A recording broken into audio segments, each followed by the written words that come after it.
श्री स्वामी समर्थ. स्वागत आहे तुमचं माझ्या यूट्यूब चॅनलमध्ये. आजचा दिवस तुम्हाला खूप छान सुख समाधानाचा आणि आनंदाचा जाऊ देत ही स्वामींच्या चरणी प्रार्थना करते आणि आज या नवीन व्हिडिओला सुरुवात करते. तर बघा मित्रमैत्रिणींनो, 13 मे वार बुधवार आणि या दिवशी आलेली आहे अपरा एकादशी.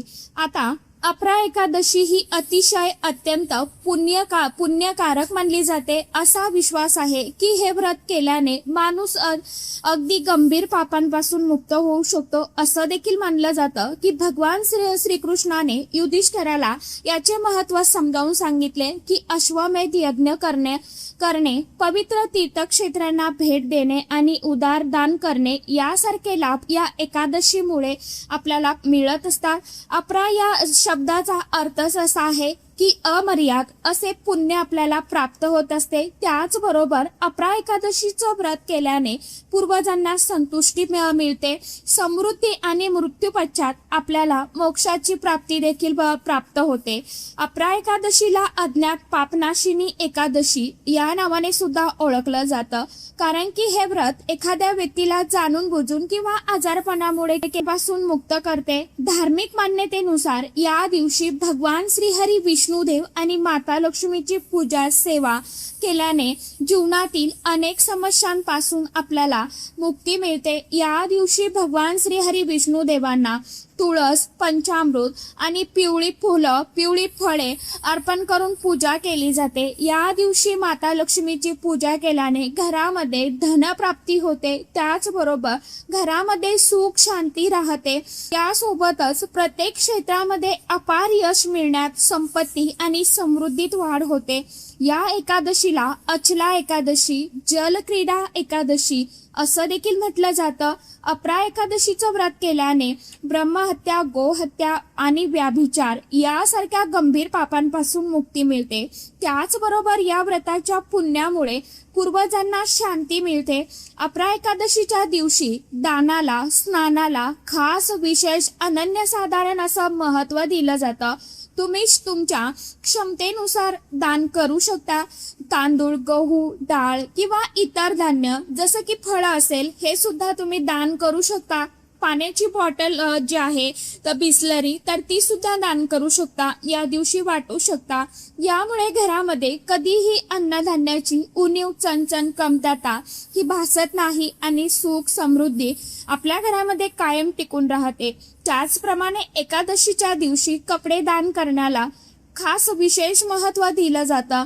तुम्ही गरजू व्यक्तींना कपडे जे आहे तर ते दान करू शकता. यामुळे भगवान श्रीहरी विष्णुदेव प्रसन्न होतात.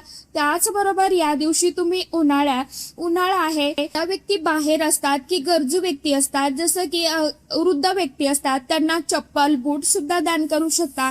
त्यामुळे तुमच्या जीवनामध्ये येणाऱ्या अडचणी, अडथळे जे आहेत तर ते दूर होतात. एकादशीच्या दिवशी तहानलेल्याला पाणी देणं आणि भुकेल्याला अन्न देणं किंवा पाण्याचे भांडे दान करणं हे शुभ मानले जाते. धार्मिक दृष्टीने हा दिवस अतिशय अत्यंत खूप खास आणि तितकाच महत्त्वाचा असल्यामुळे या दिवशी काही प्रभावी सेवा आणि उपाय देखील घरामध्ये केल्या जातात.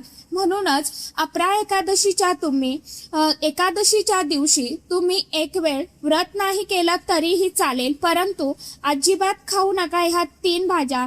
जर आपण कळत न कळत आपल्याकडनं या भाज्यांचं सेवन या दिवशी केलं गेलं तर त्यामुळे तुमच्या जीवनामध्ये अनेक प्रकारच्या संकटांना तुम्हाला सामोरं जावं लागू शकतं. माता लक्ष्मी रुसून आपल्या घरामध्ये गरिबीही येऊ शकते. आता कोणत्या भाज्या आपल्याला या अपरा एकादशीच्या दिवशी खायच्या नाहीये त्याविषयीची संपूर्ण माहिती आजच्या या नवीन व्हिडिओमध्ये मी तुमच्या बरोबर शेअर करणार आहे. त्यामुळे तुम्ही हा व्हिडिओ स्किप न करता शेवटपर्यंत नक्की बघा. चॅनलवरती तुम्ही जर हा व्हिडिओ पहिल्यांदा बघत असाल तर चॅनलला आवर्जून सबस्क्राईब करा आणि असेच नवनवीन माहितीपूर्ण व्हिडिओ बघण्यासाठी समोरील बेल आयकॉनलाही प्रेस करा. त्यामुळे काय होईल, जेव्हा कधी मी नवीन व्हिडिओ अपलोड करेल तर सर्वात अगोदर त्याचं नोटिफिकेशन तुम्हाला मिळेल आणि तुम्ही एकही व्हिडिओ मिस करणार नाही. कमेंट बॉक्समध्ये जय माता लक्ष्मी किंवा ओम नमो भगवते वासुदेवाय नमः हा मंत्र सर्वांनी आवर्जून लिहा। तर बघा मित्रमैत्रिणींनो, सर्वात प्रथम आपल्याला बुधवारी म्हणजेच अपरा एकादशीच्या दिवशी सकाळी लवकर उठायचं आहे। आपल्याला सर्वप्रथम गणपती बाप्पांचं आणि नंतर भगवान श्रीहरी विष्णुदेव आणि माता लक्ष्मीचं मनामध्ये नामस्मरण करायचं आहे आणि या दिवसाची आपल्याला सुरुवात करायची आहे। त्यानंतर आपल्याला आंघोळीचं पाणी जे आहे तर ते घ्यायचं आहे। आंघोळीच्या पाण्यामध्ये थोडंसं गंगाजल, गुलाबजल आणि चिमूटभर हळद जे आहे तर ती आपल्याला टाकायची आहे आणि त्या पाण्याने स्वच्छ स्नान करायचं आहे। ह्या वस्तू का टाकायच्या तर आपल्याला आता या जीवनामध्ये, धावपळीच्या जीवनामध्ये सर्वांनाच तीर्थक्षेत्री किंवा एखाद्या नदी तीरावरती जाऊन स्नान करणं शक्य आहे का तर नाही। म्हणूनच आपल्याला घरच्या घरी या वस्तू आंघोळीच्या पाण्यामध्ये टाकायच्या आहे आणि स्नान करायचं आहे, जेणेकरून आपल्याला पवित्र किंवा तीर्थक्षेत्री स्नान केल्याचं पुण्यफळ जे आहे तर ते प्राप्त होत असतं। यानंतर आपल्याला यथाशक्तीप्रमाणे आपल्याला दान हे करायचं आहे। दे दान केल्यामुळे पितर जे आहेत तर आपल्यावरती प्रसन्न होतात आणि आपल्याला सुखी संसाराचे आशीर्वाद देत असतात। त्यानंतर आपल्याला स्वच्छ वस्त्र परिधान करायचे, शक्य असेल तर या दिवशी पिवळ्या रंगाचे किंवा लाल रंगाचे वस्त्र परिधान करा। सर्वप्रथम आपल्याला सूर्यदेवांना जल अर्पण करायचं आहे, अर्घ्य अर्पण करायचं आहे, व्रत करायचं, संकल्प करून घ्यायचा आहे। पूजेचं जे स्थान आहे, जागा आहे तर ती आपल्याला व्यवस्थित पुसून काढायची आहे। भगवान श्रीहरी विष्णुदेव आणि माता लक्ष्मीच्या मूर्तीवरती आपल्याला शुद्ध पाण्याने, त्यानंतर पंचामृताने किंवा गाईच्या कच्च्या दुधाने अभिषेक करायचा, परत स्वच्छ पाण्याने अभिषेक करायचा, त्यांचं विधिवत पूजन करून घ्यायचं। भगवान श्रीहरी विष्णुदेवांना पिवळी फुलं, पिवळा अष्टगंध, पिवळं चंदन जे आहे तर ते लावायचं आहे। सोबतच आपल्याला तुळशीपत्र, तुळशीची मंजिरी जी आहे तर ती आपल्याला अर्पण करायची आहे। पंचामृताचा नैवेद्य अर्पण करायचा आहे। त्याचबरोबर माता लक्ष्मीला हळदी, कुंकू, अक्षदा, फूल अर्पण करायचे आहे। धूप दीप ओवाळून घ्यायचा आहे। तुळशी मातेच्या पूजनाला सुद्धा खास विशेष अनन्यसाधारण महत्त्व दिलं जातं। यानंतर आपल्याला एकादशीच्या व्रत कथेचं पठण किंवा श्रवण करायचं आहे। त्याचबरोबर मनामध्ये आपल्याला षडाक्षर मंत्राचं पठण करायचं आहे।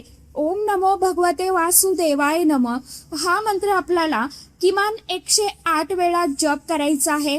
त्याचप्रमाणे 1 वेळा विष्णू सहस्रनाम, 1 वेळा व्यंकटेश स्तोत्रम आणि 1 वेळा श्री सूक्तम आपल्याला ही सेवा जी आहे तर ती करायची आहे। आरती करायची, प्रसाद वाटप करायचा। त्याचप्रमाणे आपल्याकडनं झालेल्या कळत न कळत चुकांची आपल्याला क्षमा याचना प्रार्थना सुद्धा करायची। संपूर्ण दिवसभर व्रत करायचं, रात्री जागरण करायचं आणि दुसऱ्या दिवशी पारण वेळामध्ये आपल्याला व्रत ही सोडायचं आहे। अपरा एकादशीचं व्रत सोडल्यानंतर दान करणं शुभ मानले जाते। या दिवशी गरजूंना किंवा मंदिरात धान्य, फळे, कपडे किंवा पैसे दान करावे। धार्मिक श्रद्धेनुसार द्वादशी तिथीला दान केल्याने जीवनात धन आणि अन्नाची कमतरता राहत नाही, समृद्धी वाढते। या दिवशी तिळगुळ किंवा पूजा साहित्य दान करावं।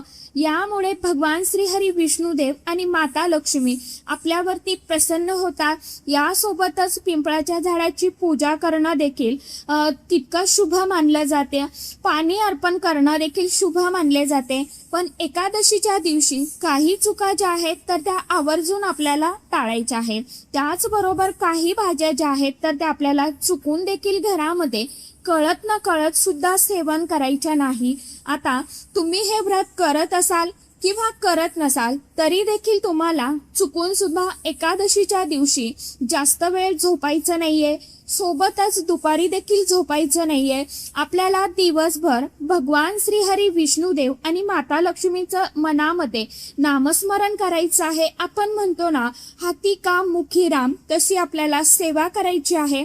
घरातील देव्हाऱ्यांची साफसफाई करणं गरजेचं आहे। देवाच्या ठिकाणी कधीही अस्वच्छता नसावी, यामुळे घरामध्ये वास्तुदोष निर्माण होऊ शकतो।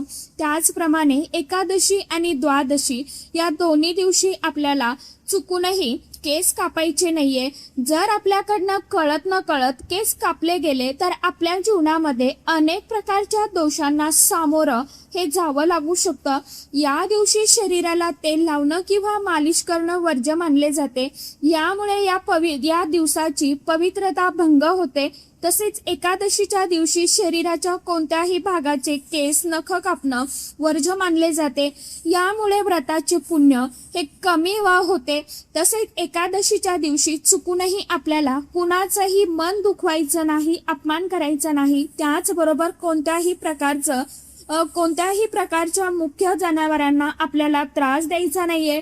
झाडांची पानं सुद्धा तोडायची नाहीये। जर तुम्हाला पूजेकरता किंवा उपायांकरता तुळशी पत्र, मंजिरी हवी असतील तर ती आपल्याला आदल्याच दिवशी तोडून आणून ठेवायची आहे। एकादशीच्या दिवशी तुळशी पत्र, मंजिरी ही तोडली जात नाही, कारण माता तुळशी ह्या भगवान श्री हरी विष्णू देवांसाठी व्रत करत असतात आणि तुळस ही साक्षात माता लक्ष्मी स्वरूप आहे। आणि एकादशीच्या दिवशी माता तुळशीचं हे निर्जला व्रत असतं। जर आपल्याकडनं कळत न कळत तुळशीची पानं तोडली गेली किंवा स्पर्श केला गेला किंवा तिला जल अर्पण केलं गेलं तर त्यामुळे माता लक्ष्मीचं निर्जला व्रत हे मोडलं जातं आणि त्याचे जे काही दोष आहेत तर ते आपल्याला लागत असतात। म्हणून आपल्याला जी पण पूजे करता पानं लागणार आहेत तर ती आपल्याला आदल्या दिवशीच तोडून ठेवायची आहे। इतर काही चुका ज्या आहेत तर त्या आवर्जून आपल्याला एकादशीच्या दिवशी टाळायच्या आहे। तर आता बघा कोणते पदार्थ जे आहेत की आपल्याला ते अपरा एकादशीच्या दिवशी चुकून देखील खायचे नाही। त्यामध्ये सगळ्यात पहिला महत्त्वाचा पदार्थ म्हणजे तांदूळ, भात, खिचडी किंवा वरण भात हे आपल्याला खायचं नाही, कारण की धार्मिक मान्यतेनुसार एकादशीच्या दिवशी तांदूळ खाणं वर्ज्य मानले जाते। मान्यतेनुसार एके दिवशी महर्षी मेधा यांचा अंशभूमीत समाज झाला होता, जेथून तांदळाची उत्पत्ती झाली। त्यामुळे या दिवशी तांदूळ खाणे वर्ज्य मानले जाते। त्याचबरोबर एकादशीच्या दिवशी तुम्ही व्रत करत असाल किंवा करत नसाल तरी सुद्धा तुम्हाला कांदा लसूण जो आहे ना तर त्याचं सेवन करायचं नाही, कारण कांदा लसूण हा तामसी पदार्थामध्ये येत असतो। त्याचबरोबर मांस, मच्छी, मटण, मदिरा याचं सेवन सुद्धा करायचं नाहीये। तुम्ही घरात सुद्धा करायचं नाही आणि घराच्या बाहेर जाऊन सुद्धा तुम्हाला याचं सेवन जे आहे तर ते चुकून देखील करायचं नाही।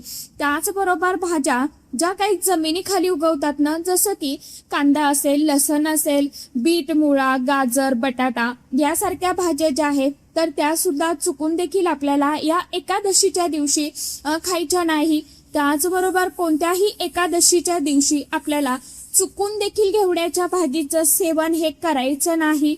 कळत न कळत जर आपल्याकडनं घेवड्याच्या भाजीचं सेवन केलं गेलं तर त्याचे जे काय भोग आहेत तर ते आपल्या मुलाबाळांना, लेकरांना भोगावे लागतात। त्याचबरोबर चुकून देखील आपल्याला वांग्याच्या भाजीचं सेवन सुद्धा करायचं नाही, कारण की वांग हे तामसी पदार्थामध्ये येतं।